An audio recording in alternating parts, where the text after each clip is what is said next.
Hello friends, movies all অ্যাবাউটে আপনাদের স্বাগত। শিবপ্রসাদ নন্দিতা রায় প্রযোজিত ও পরিচালিত রক্তবীজ 2 এর পরপর দুখানা মোশন পোস্টার ড্রপ করা হলো।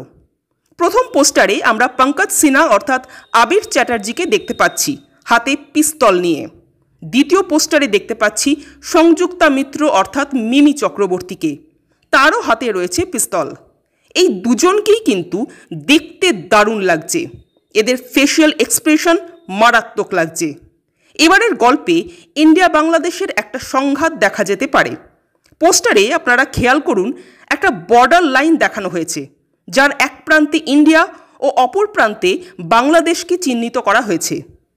আবির মিমিকে দেখতে তো বেশ ভালোই লাগছে, যেটা আগেও বললাম, কিন্তু আমি অঙ্কুশকে দেখতে বেশি ইন্টারেস্টেড। মানে অঙ্কুশের লুকটাকে কেমনভাবে সেট করা হবে সেটা জানতে বেশি ইন্টারেস্টেড।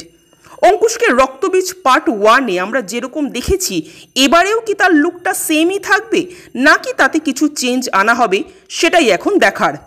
রক্তবীজ 2 আসতে চলেছে এবারের পুজোয়, কিন্তু তার প্রমোশন অফিসিয়ালি এখন থেকেই কিন্তু স্টার্ট হয়ে গেল। তো আমার তো মোশন পোস্টারটা বেশ ভালো লাগলো। আপনাদের কেমন লেগেছে কমেন্ট করে জানাবেন, আর আমাদের ভিডিও ভালো লেগে থাকলে প্লিজ লাইক শেয়ার ও সাবস্ক্রাইব করতে ভুলবেন না।